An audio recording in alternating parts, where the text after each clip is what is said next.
Hola, Club del Vi. Aquest mes d'octubre venim amb una proposta bastant diferent. És un vi rosat, es diu Òrbita Venus, anyada 2022 i elaborat amb Trepat i Macabeu.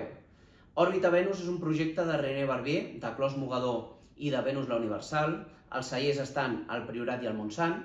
I aquest és un celler o un perfil de vi que busca coses diferents. Per tant, va a buscar el raïm a la Conca de Barberà.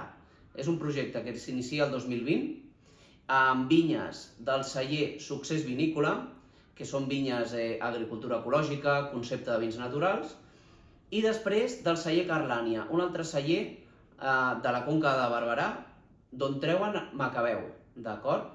És un vi elaborat a l'estil de Jerez, o sigui que té una criança biològica, un velo en flor, que això li confereix unes notes diferents. Ja veureu que és un vi molt diferent, ja perquè és un vi natural i trobes aquest punt aromàtic natural, tot i que és un vi molt net, i és un rosat lleuger. Ja veureu que té aquesta entrada fruitada, però no golosa.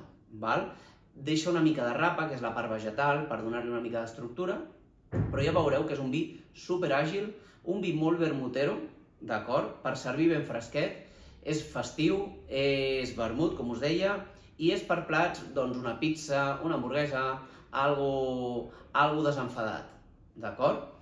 Bé, esperem que us agradi. Està inspirat amb Mazinger Z, perquè René Barbier és un home dels 80, i ja veureu, és una etiqueta molt xula, molt molona, molt moderna, i esperem que us agradi. Salut!